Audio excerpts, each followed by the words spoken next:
मदुराई नाम के गांव में रामा और उसकी पत्नी शांता रहती थी। वो दोनों खेती में काम किया करते थे। उनको एक लड़का था जिसका नाम था सुधीर। रामा अपने खेतों में बहुत मेहनत किया करता था। उसका बेटा सुधीर पढ़ाई लिखाई में बहुत होशियार था। रामा अपने बेटे को खूब पढ़ने के लिए कहता और उसकी पढ़ाई के लिए जो भी पैसे लगे वो जैसे तैसे करके जमा कर ही लेता। बहुत दिन बीत जाते हैं। एक दिन खेत से लौटते समय रामा को दिल का दौरा पड़ जाता है और उसकी वही मौत हो जाती है। रामा की ऐसी मौत देख के सारे गांव वाले बहुत दुखी हो जाते हैं। उसकी पत्नी शांता के पास अब कमाने का कोई साधन नहीं रहता और उसके बेटे के कुछ दिनों बाद खाने के भी लाले पड़ने लगते हैं। माँ, पिताजी जाने के बाद हमारे खाने के लाले पड़े हैं। हमें कुछ करना चाहिए। हम क्या कर सकते हैं बेटा, मुझे तो कुछ भी नहीं आता। अरे माँ, तुम डोसा कितना अच्छा बना लेती हो, क्यों ना तुम डोसा बनाकर बेचो। इस काम में मैं तुम्हारी मदद करूंगा। मगर हमारा डोसा लोग खाएंगे क्या? माँ, कुछ ना कुछ काम तो करना ही पड़ेगा। तुम्हें जो आता है वही क्यों नहीं, लोग आएंगे भी और डोसा खाएंगे भी। शांता अपने बेटे की बात मान लेती है और अगले दिन से ही डोसा बनाने का काम शुरू कर देती है। एक पेड़ के नीचे बैठकर वो एक चूल्हे पर डोसा बनाना शुरू करती है और बेटा सुधीर वो डोसा लोगों तक पहुंचाता है। लोगों को शांता का डोसा बहुत पसंद आने लगा। धीरे धीरे उसके दुकान पर भीड़ बढ़ने लगी। अब शांता को भी खुद पर विश्वास होने लगा और उसने जल्द ही अपना खुद का एक ठेला खरीद लिया। वो अब उस ठेले पर अपना डोसा बेचने लगी। उसके ग्राहक उसकी बहुत प्रशंसा करने लगे। अरे भाभी, आपका डोसा तो बहुत ही अच्छा है। आपके डोसे के दाम भी कम है और टेस्ट भी लाजवाब है। धन्यवाद भाई साहब। ऐसा बोल के सारंग वहाँ से चला जाता है। अब हमारे ग्राहक बढ़ रहे हैं और बारिश के मौसम में यहाँ डोसा बेचना बहुत मुश्किल है। क्यों ना हम जमा किए हुए पैसों से एक दुकान खरीद ले और दुकान में डोसा बेचे। हाँ बेटा, तुम ठीक बोल रहे हो। दुकान हो जाएगा तो हमें डोसा बेचने में आसानी हो जाएगी और हमारे ग्राहकों को सुकून से डोसा खाने के लिए जगह भी मिल जाएगी। अब शांता गांव में एक दुकान खरीद लेती है और वहाँ से अपने डोसे का काम शुरू करती है। शांता के डोसे अब खूब बिकने लगे। एक दिन उसकी दुकान पर उसकी पड़ोसन रमैया आती है। अरे शांता, पति के जाने के बाद तुमने घर को तो बहुत अच्छे से संभाल लिया है, मगर अपने बेटे की पढ़ाई का क्या? अरे आंटी, आप चिंता मत कीजिए। मेरे पड़ोस का शिवा है ना, वो मुझे सब अभ्यास बता देता है। मैं खुद से घर पर बैठकर पढ़ाई करता हूँ और माँ की मदद भी हो जाती है। शांता घर जाकर सोचने लगती है, मैंने घर के चक्कर में अपने बच्चे का जीवन दांव पे तो नहीं लगा दिया ना। अब मुझे उसके लिए कुछ करना होगा। कुछ दिनों बाद सुधीर की 12वीं की परीक्षा होती है। सुधीर 12वीं की परीक्षा में अव्वल आता है। आगे की पढ़ाई के लिए उसे शहर जाना पड़ेगा। अरे सुधीर, तुझे तो अच्छे मार्क्स मिले हैं। तुम इंजीनियरिंग की पढ़ाई करने अब शहर जाओ। माँ, मैं तुम्हें छोड़कर कहीं नहीं जाऊंगा। और रही बात पढ़ाई की, तो मैं घर पर ही पढ़ लूंगा, अब तक जैसे किया है। नहीं बेटा, आज तक तुमने बहुत कष्ट किए हैं। अब मैं चाहती हूँ कि तुम तुम्हारी पढ़ाई पर ध्यान दो और अपने पिताजी का सपना पूरा करो। माँ, मैं तुम्हारी और पिताजी की इच्छा पूरी करूंगा। मैं मन लगाकर पढ़ाई करूंगा। बेटा, तुम यहाँ की कोई चिंता मत करो, मैं यहाँ सब संभाल लूंगी। सुधीर पढ़ाई करने शहर चला जाता है और इधर शांता भी अपने दुकान में अच्छी तरह से काम करने लगती है। हाथ बटाने के लिए वो अपने साथ 2 औरतें भी रख लेती है। उसका धंधा बहुत अच्छा चल रहा था और वहाँ सुधीर भी अच्छी तरह से पढ़ाई करके एक इंजीनियर बन गया था। कुछ सालों बाद वो गाँव आया और अपनी माँ की फिर से मदद करने लगा। बेटा, तुम इतना पढ़े हो तो तुम किसी अच्छी कंपनी में जॉब क्यों नहीं कर लेते? इससे तुम्हें अच्छी तनख्वाह भी मिल जाएगी। नहीं माँ, पिताजी जाने के बाद तुमने मेरा बहुत ख्याल रखा और अब मुझे शहर जाने कह रही हो। मैं यही रहूंगा और तुम्हारा काम में हाथ बटाऊंगा। सुधीर घर रहकर अपने माँ की मदद कर देता है और अपनी पढ़ाई से अपने धंधे में कुछ बदलाव लाता है। अब सुधीर अपने डोसे के धंधे को ऑनलाइन कर देता है और सारे गांव में अपने ऑनलाइन डिलीवरी के पर्चे छपवा देता है। लोग उस पर्चे पे दिए हुए नंबर पर कॉल करके ऑनलाइन ऑर्डर देते हैं। अब शांता के लिए और कुछ काम वाली औरतें आती है और कुछ डिलीवरी बॉय भी काम करने लगते हैं। अब डोसे की डिलीवरी लोगों के घर पर होने लगी और कस्टमर्स बहुत खुश हो गए। शांता डोसा वाले? हाँ बोलिए, क्या चाहिए आपको? मुझे 4 प्लेट डोसा और एक्स्ट्रा चटनी चाहिए। जी मिल जाएगा, अभी भिजवा देता हूँ। अब शांता का धंधा बहुत अच्छी तरह से चलने लगा। सुधीर उस छोटे से धंधे को नई ऊंचाइयों पर ले गया। अब उनके ठेले की जगह एक बड़े होटल ने ले ली। शांता को भी अब आराम मिल गया। अब पूरा कारोबार सुधीर ही देखने लगा और इस तरह से सुधीर और उसकी माँ ने खूब मेहनत कर अपना जीवन सार्थक किया। इस कहानी से हमें ये सीख मिलती है कि हमें अपने आप पर भरोसा रखकर मेहनत करनी चाहिए, क्योंकि मेहनत करने वाले की कभी हार नहीं होती। कोमल अपने माता पिता के साथ गंगापुर गांव में रहती थी। वो बहुत ही शांत स्वभाव की थी। वो सभी लोगों की मदद भी किया करती थी। कोमल अपने माँ बाप की बहुत सेवा करती थी और उन्हें खुश रखती थी। वो कुछ ना कुछ काम करके अपना दिन का गुजारा कर ही लेती और इसी वजह से गांव वालों के मन में उसने एक अलग ही जगह बना ली थी। अब पूरे भारत देश में कोरोना नाम की भयंकर महामारी छा गई थी। सारे शहरों तथा गांवों में भी कोरोना के पेशेंट मिल रहे थे। सारे गांव वाले बहुत डर गए थे। एक दिन राशन की एक दुकान पर कोमल राशन लेने गई थी। उसने देखा कि बहुत सारे लोग एक दूसरे से दूर खड़े हैं, मगर उनके चेहरे पर मास्क नहीं था। ये देखकर वो सोच में पड़ गई। इन लोगों के पास पहनने के लिए मास्क भी नहीं है क्या? सभी लोगों के काम भी अब बंद हो गए थे और सब लोग अपने अपने घर में ही थे। उनके पास कोई भी काम धंधा नहीं था। ये सब देखकर कोमल सोच में पड़ गई थी। कोमल हमेशा आजू बाजू में क्या हो रहा है इस सब का ज्ञान रखती थी। अगली सुबह जल्दी उठकर कोमल अपनी माँ की सिलाई की मशीन पर कॉटन के कपड़े से कुछ बनाने लगती है। अरे बेटा, सुबह सुबह क्या कर रही हो? अरे माँ, मास्क बनाकर देख रही हूँ। देखो कैसा है। पहला मास्क तुम्हारे लिए, लगा कर देखो। अरे हाँ, ऐसा ही होता है टीवी में। अरे माँ, मैं सोच रही हूँ कि ऐसे ही मास्क बनाकर बेचूं तो लोगों के काम भी आएंगे और मैं इससे कुछ पैसे भी कमा सकूंगी। अरे ये तो अच्छी बात है कोमल, तुम मन लगाकर मास्क बनाओ। ये कहकर माँ घर में चली जाती है और कोमल मास्क बनाने लगती है। देखते ही देखते कोमल ने दिन भर में 50 मास्क बना लिए और एक बैग में उन्हें भरकर वो बाजार जाकर बेचने लगी। उसके बनाए हुए मास्क सभी को बहुत पसंद आए। उसने सारे मास्क कम दाम में ही बेच डाले। अब ऐसे ही कोमल हर रोज मास्क बनाती और बाजार जाकर बेचा करती थी। ये सब देखकर उसकी पड़ोसी राधा बहुत जल रही थी। अब वो भी मास्क बनाने लगी, लेकिन उसके मास्क कोई नहीं खरीदता था क्योंकि वो बहुत महंगे थे। अब राधा कोमल से बहुत जलने लगी और एक दिन रात को छुपके से जाकर उसने कोमल के बनाए हुए मास्क पर कुछ कलर डाल दिया और सुबह मजा देखने के लिए आंगन में आकर खड़ी हो गई। कोमल सुबह उठकर बहुत प्रसन्न थी, लेकिन जैसे ही उसने मास्क देखे वो रोने लगी और अपने माँ से कहा, माँ, ये कैसे हुआ? मेरे पूरे मास्क खराब हो गए। बेटी, चिंता मत करो, ये जरूर किसी की चाल है। तुम और मास्क बनाओ और बाजार जाके बेच आओ। कोमल अपना रोना बंद करके मास्क बनाने बैठ जाती है। ये देखकर राधा को बहुत गुस्सा आता है और वो अपने घर में चली जाती है। ये सब कोमल देख लेती है और समझ जाती है कि ये सब राधा की करामत है। कोमल वापस अपने मास्क बनाने में मग्न हो जाती है और किसी का द्वेष नहीं करती। कोमल का यही स्वभाव उसे तरक्की की तरफ ले जाता है। अब वो बहुत सारे मास्क बनाकर बेचने लगी। उसके पास मास्क के ऑर्डर्स अब शहरों में से आने लगे। उसने अपने साथ 5 औरतों को लेकर अपना छोटा सा व्यापार शुरू कर दिया और शहरों से बड़े बड़े ऑर्डर लेने लगी। अब लोग कोमल को बड़ी इज्जत देने लगे और वो गांव में मास्क वाली कोमल के नाम से जानने लगी थी। इस कहानी से हमें ये सीख मिलती है कि अपनी कोशिश कभी नहीं छोड़नी चाहिए। मेहनत का फल मीठा ही होता है। कानपुर नाम के शहर में बिकरू गांव में एक गुंडा रहता था। उसका नाम था विकास दुबे। उस पर 60 पुलिस केस दर्ज थे।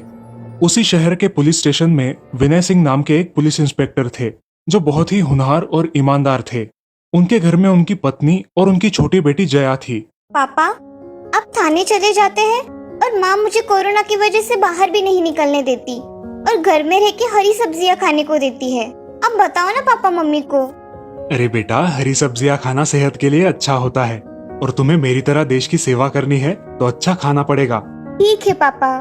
अगले दिन विनय सिंह अपने ऑफिस में जाते हैं। वहां जाते ही उन्हें ऊपर से एक अर्जेंट ऑर्डर आती है। सब पुलिस वाले अपने अपने काम में लग जाते हैं। उस चौबेपुर थाने में जो भी हालचाल होती उस पर विकास दुबे की नजर थी। उसे घर बैठकर सारी खबरें मिल जाती थी। उस थाने के डीएसपी थे देवेंद्र मिश्रा जी। ऑफिसर, हमें विकास दुबे के घर जाकर उसे गिरफ्तार करना है। यस सर, हमारी तैयारी हो गई है। आप बताइए कब निकलना है। उसी पुलिस स्टेशन में विकास दुबे का एक खबरी रहता था। वो विकास को फोन कर देता है। हेलो विकास दुबे जी, आज आपके लिए मेरे पास एक खबर है। कौन सी खबर लाए हो आज? विकास जी, आज आपके घर पर पुलिस आपको पकड़ने आने वाली है। आप सतर्क रहिए। अच्छा हुआ तुमने बताया। बाकी तुम्हें कुछ कमी तो नहीं है ना? नहीं नहीं, कुछ कमी नहीं, सब आपकी कृपा है। अब मैं फोन रखता हूँ। ठीक है। अब विकास दुबे अपने साथियों को एक जगह बुला लेता है और साथियों, हमारे घर पर हमला होने वाला है, इसलिए हम सबको तैयार रहना है। पुलिस का डटकर सामना करना है। जी विकास जी, आप चिंता ना करें, हम सब बंदोबस्त कर देते हैं। चलो, हम छत पर खड़े रहकर निशाना लगाएंगे। दुबे के कुछ साथी बाहर जाकर रास्ते पर जेसीबी लगा देते हैं ताकि पुलिस की फौज अंदर ना आ सके, और बाकी के साथी छत पर जाकर तैयार खड़े रहते हैं। सब लोग पुलिस का इंतजार करने लगते हैं। कुछ देर बाद पुलिस विकास के घर के पास आती है, लेकिन रास्ता जेसीबी से बंद देखकर दूसरे रास्ते से जाने के बारे में सोचते हैं। चलो उस रास्ते से जाते हैं। सर, कोई धोखा तो नहीं हो रहा है ना हमारे साथ? उस विकास दुबे को पकड़ना है तो हमें मरने से नहीं डरना चाहिए। चलो हम उनका डटकर सामना करेंगे। जी सर, चलिए। अब सारी पुलिस फोर्स दूसरे रास्ते से विकास दुबे के घर पहुंचती है। वहां पहुंचते ही उनकी जीप पर ऊपर से गोलियों की फायरिंग शुरू हो जाती है। उस फायरिंग में 8 पुलिस कर्मचारी और डीएसपी मिश्रा शहीद हो जाते हैं। उस जगह सन्नाटा छा जाता है। अब पुलिस की दूसरी फोर्स रास्ते पर तैनात रहती है, लेकिन रास्ते में जेसीबी होने के कारण वो घर तक पहुंच नहीं पाते। घर तक जाने में देर होने के कारण लगभग 7 पुलिस कर्मचारी बहुत बुरी तरह से घायल हो जाते हैं। जख्मी पुलिस वालों को अस्पताल में भर्ती किया जाता है। शातिर विकास दुबे वहां से एक साइकिल लेकर भाग जाता है। अब सारे देशवासियों के मन में क्रोध की भावना उमड़ पड़ती है। सब लोग चाहते हैं कि विकास दुबे को कड़ी से कड़ी सजा मिल जाए। पुलिस अपनी कार्यवाही बड़ी सख्त कर देती है और सब जगह अपना बंदोबस्त कर देती है। कानपुर की पुलिस मध्य प्रदेश की पुलिस को भी इत्तला कर देती है और सारे पुलिस स्टेशनों में उसकी फोटो सेंड कर देते हैं। जगह जगह पर पुलिस तैनात हो जाती है और लोगों में भी जागरूकता फैलाई जाती है। पुलिस प्रशासन विकास दुबे को पकड़ने वाले को 5 लाख रुपए का इनाम रखती है। पूरे भारत में ये खबर हवा की तरह फैल जाती है। पुलिस अफसरों की नई टीम विनय सिंह और डीएसपी मिश्रा के घर वालों को तथा शहीद हुए सारे पुलिस कर्मचारियों के परिवार को आश्वासन देती है, विकास दुबे को जल्द से जल्द पकड़ लिया जाएगा। हम हमारी तरफ से पूरी कोशिश कर रहे हैं, आप चिंता ना करें। अंकल, मैं बड़ी होकर अपने पापा की तरह बनूंगी और विकास दुबे जैसे लोगों को कड़ी से कड़ी सजा दूंगी। हाँ बेटी, तुम बेशक पुलिस अफसर बनोगी। सारे लोग वीर शहीद पुलिस वालों को श्रद्धांजलि देते हैं। इधर विकास इस गांव से उस गांव में जाते ही रहता है। वो किसी राह चलते बाइक सवार की मदद लेकर दिल्ली जाने के लिए निकलता है। उसके करीबी रिश्तेदार उसकी मदद कर रहे थे। उनकी मदद से वो दिल्ली पहुंच गया, मगर वहां जाते ही उसे पुलिस तैनात दिखाई दी और वो उसी रास्ते से फरीदाबाद वाले रास्ते पर निकल पड़ा। फरीदाबाद जाकर उसने एटीएम से कुछ पैसे निकाले। उन पैसों से उसने मोबाइल और कुछ जरूरत की चीजें खरीदी। साथ में एक अखबार भी खरीद लिया। अखबार से उसे पता चला कि उसके रिश्तेदारों को पुलिस ने मार दिया है। अब वो बहुत डर गया। लगता है ये लोग मेरा भी एनकाउंटर कर देंगे। मुझे यहाँ से निकलकर मध्य प्रदेश जाना चाहिए। पुलिस मुझे वहां नहीं ढूंढ पाएगी। अब विकास गुप्त रास्तों से मध्य प्रदेश चला जाता है। वहां जाकर उसे पता चलता है कि वहां भी पुलिसों का सख्त पहरा है। अगर मैं उज्जैन के महाकालेश्वर मंदिर में जाकर छुप जाऊं तो मुझ पर कोई शक नहीं करेगा। यूपी पुलिस अब एमपी पुलिस को इत्तला कर देती है और एमपी पुलिस भी अब बहुत सतर्कता से काम करने लगती है। एक दिन मंदिर में पूजा होने के बाद प्रसाद लेने के लिए लोग लाइन में खड़े होते हैं। उसी लाइन में विकास दुबे भी होता है। तभी मंदिर के एक सुरक्षा कर्मी की नजर विकास दुबे पर पड़ती है और वो उसे पहचान लेता है। वो तुरंत पुलिस को फोन करता है। आखिर पुलिस वहां आकर विकास दुबे को पकड़ लेती है। एमपी पुलिस विकास दुबे को उत्तर प्रदेश की पुलिस को सौंपने जा रही थी और रास्ते में जाते जाते उनकी गाड़ी का एक्सीडेंट हो गया। एक्सीडेंट में कुछ पुलिस कर्मचारी घायल हो गए और उस मौके का फायदा उठाकर विकास दुबे भागने लगा और पुलिस ने उसे गोली मारकर उसका एनकाउंटर कर दिया। सारे देशवासियों को यह खबर सुनकर खुशी हो गई और एक तरफ गम भी था कि हमारे देश के होनहार सेवक बेवजह मारे गए थे, मगर आज उन शहीद पुलिस वालों को सच में श्रद्धांजलि मिली थी। एक बुरहानपुर नाम के गांव में राघव और सागर ऐसे 2 बहुत अच्छे दोस्त रहते थे। वो अपने अपने काम में खुश थे। एक दिन राघव अपनी पढ़ाई पूरी करके शहर चला जाता है और सागर गांव में खेती करने का काम करता है। बहुत दिन बीत जाते हैं। राघव और सागर अपनी अपनी दुनिया में मशगूल हो जाते हैं। राघव को अब नया जॉब मिल जाता है और उसके चलते उसे बहुत पैसों की कमाई होती है। अब वो गांव में थोड़ी बहुत जमीन भी खरीद लेता है। दोनों भी दोस्त शादियां कर लेते हैं। उस गांव में अब सागर और उसकी पत्नी कविता दोनों भी खेतों में काम किया करते हैं और राघव और उसकी पत्नी सुगना दोनों भी बहुत खुश है। राघव को गांव की बहुत याद आती है, मगर इतने पैसों वाला जॉब भी उसे छोड़ा नहीं जाता। देखते देखते उन दोनों की शादी को 1 साल गुजर जाता है और दिवाली की छुट्टियों में राघव 20 दिन की छुट्टी निकालकर गाँव आता है। अरे आओ आओ मेरे दोस्त, कितने दिनों बाद आए हो। अब थोड़े दिन यहाँ पर रुकोगे ना? हाँ हाँ रहूंगा ना। हम पूरे 20 दिनों की छुट्टी निकाल कर आया हूँ। नमस्ते भाभी। चलो आप पहले हमारे घर चलो। खाना हो जाए तो बाद में शांति से अपने घर पर जाना। ठीक है भाई साहब। नमस्ते भाई साहब, कैसे हो आप? आपका सफर कैसे रहा? नमस्ते भाभी, सफर मस्त था। ऐसा कह के वो अंदर चली जाती है और कविता राघव और सागर के लिए पानी लेकर आती है। अरे भाग्यवान, अब क्या पानी से ही पेट भरोगी? चलो खाना परोसो, जोर से भूख लगी है। हाँ हाँ, उन्हें हाथ मुंह तो धोने दो, तब तक मैं खाना परोस देती हूँ। अब कविता खाना परोस देती है। सब खुशी खुशी खाना खत्म कर देते हैं। भाभी, खाना बहुत ही लाजवाब बनाया था। हाँ कविता, बहुत ही स्वादिष्ट खाना बनाया है तुमने। गांव आने के बाद राघव भी अब खेती करने लगा था। वो और सागर दोनों मजे से खेतों में काम किया करते थे। ऐसे ही एक दिन काम करते करते राघव बहुत थक गया। अरे सुगना, जरा पानी लाना तो, गला बहुत सूख गया है। ठीक है, देती हूँ। सुगना अपने पास वाले घड़े में देखती है तो उसका पानी खत्म हो गया था। अब वो बोरवेल का बटन स्टार्ट करके वहां से पानी लेने जाती है।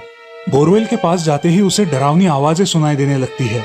वो इधर उधर देखती है लेकिन उसे कुछ दिखाई नहीं देता। बोरवेल का पानी भरने के लिए उसने अपना घड़ा पानी के नीचे पकड़ा और तभी वहां से एक हाथ निकलकर सुगना को उस बोरवेल में खींचने की कोशिश करने लगा। अजय सुनते हो? अरे ये हाथ मुझे खींच रहा है। अरे बचाओ, अरे मर गई मैं तो। अरे छोड़ ना नास पिटे, तेरा क्या बिगाड़ा है मैंने? अरे सुगना, क्या हुआ है तुम्हें? तुम उस बोरवेल में जाकर क्यों खड़ी हो? चलो आओ। अरे ये मुझे अंदर की तरफ खींच रहा है, बचाओ मुझे।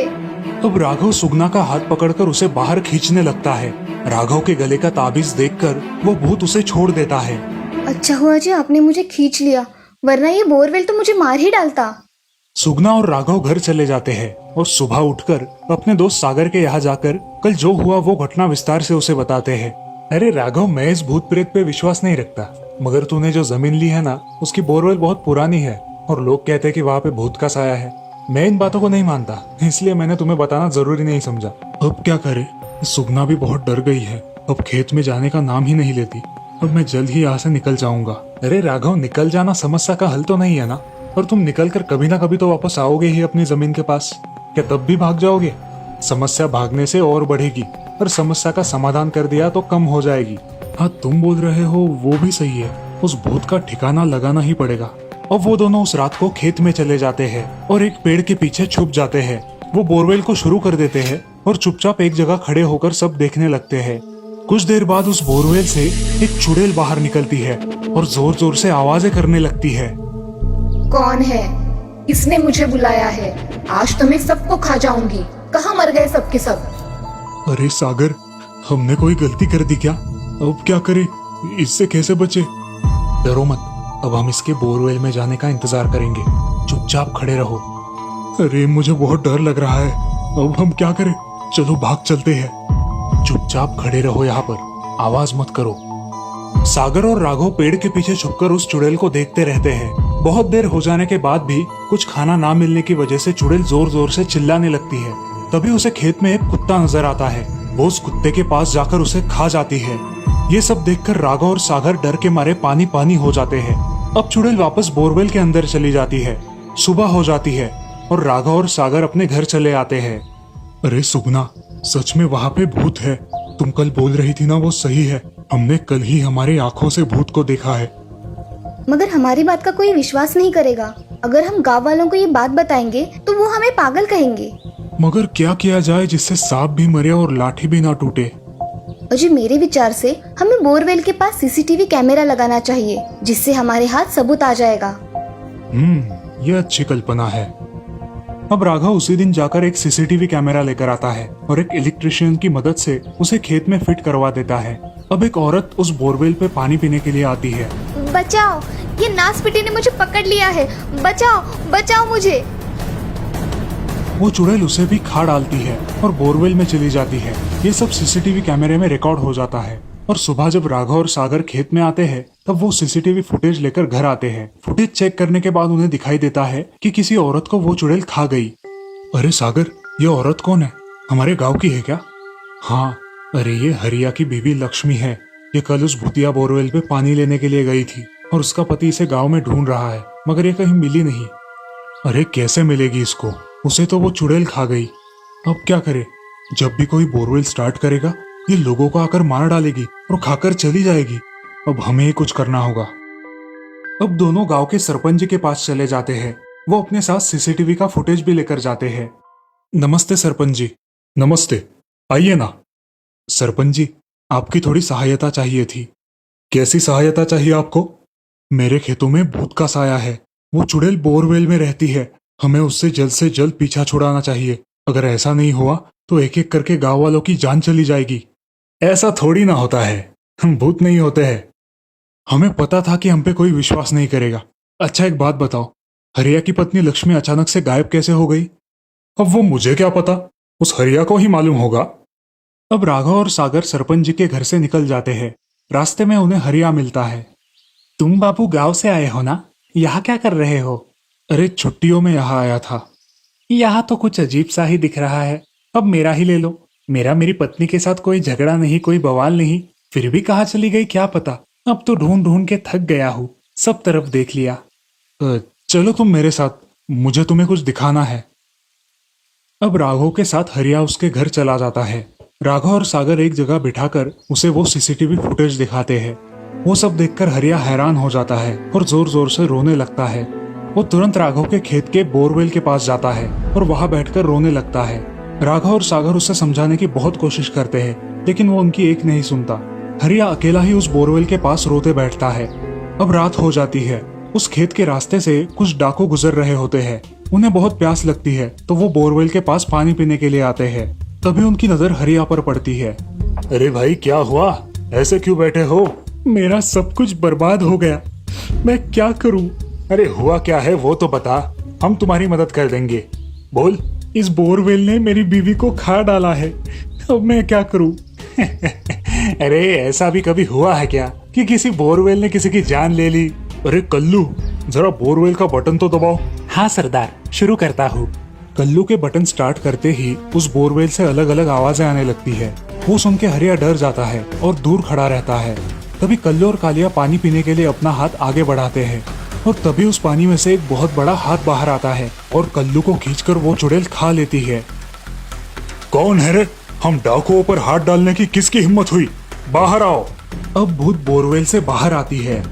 चल आ गई बाहर, अब क्या करेगा तू कालिया? अरे चुड़ैल जी छोड़ दीजिए, गलती हो गई, छोड़ दीजिए। अब कहाँ गई तेरी बड़ी बड़ी बातें? हाँ, बहुत दिनों से भूखी हूँ, आज पेट भर के खाना खाऊंगी। ऐसा कहते ही भूत उसे खा डालती है। हरिया पेड़ के पीछे छुपकर ये सब देख रहा होता है।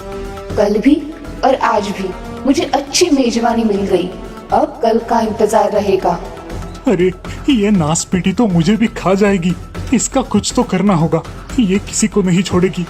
ऐसा कह के हरिया वहां से चला जाता है। अब राघव और सागर सोचते हैं कि उस भूत का क्या किया जाए, मगर फिलहाल उन्हें कोई उपाय नहीं मिल रहा। अभी वो भूत उस बोरवेल में ही है।